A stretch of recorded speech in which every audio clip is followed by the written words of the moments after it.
1888, Nietzsche publica Ecce Homo, o Cómo se llega a ser lo que se es, un texto realmente impresionante.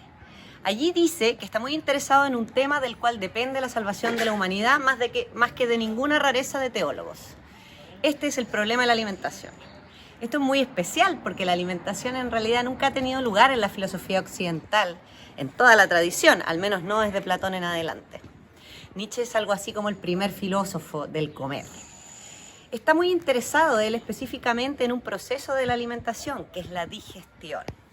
Inmediatamente en ese texto después nos da la pregunta clave del problema, que es ¿cómo tienes que alimentarte tú para lograr tu máximo de fuerza y de virtud en el sentido del renacimiento, es decir, de vigor?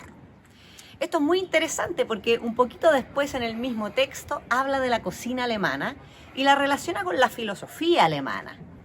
Dice que, claro, la cocina alemana es una cocina muy pesada, donde se usa la sopa antes de la comida, donde se bebe cerveza después de comer, donde los dulces son como pisapapeles, las verduras demasiado cocidas y harinosas. Para luego terminar con la idea de el espíritu alemán no digiere nada.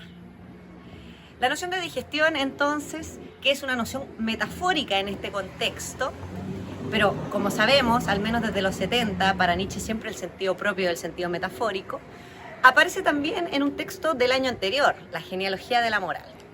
Allí, hablando de la ley moral y cómo la ley moral produce sujetos morales, habla de una capacidad que deben desarrollar los seres humanos para, en efecto, seguir la ley de la ética. Esta capacidad es la capacidad de hacer promesas y está en estricta tensión con la capacidad de olvido, una capacidad más bien animal.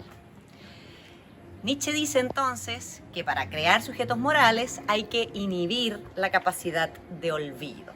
Al inhibir la capacidad de olvido, en el fondo lo que se produce es que en todo proceso de asimilación de la ley, de incorporación de la ley, no se genera ningún resto, ningún residuo. Todo se incorpora, nada se olvida.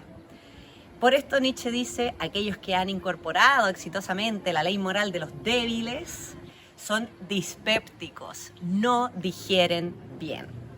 Volviendo al Ecce Homo, entonces, esta filosofía alemana, que es una gran indigestión, tiene que ver con el hecho de que llena el espíritu. El idealismo alemán que tanto critica Nietzsche es la incorporación de la idea, de los ideales, sin generar ningún resto. Es un intento de abarcarlo todo, de poder explicar todo el mundo, la realidad, el cosmos, a partir de un discurso filosófico. Este discurso filosófico es indigesto. Y lo que nosotros necesitamos, como seres animales humanos que somos, es poder tener buenas digestiones.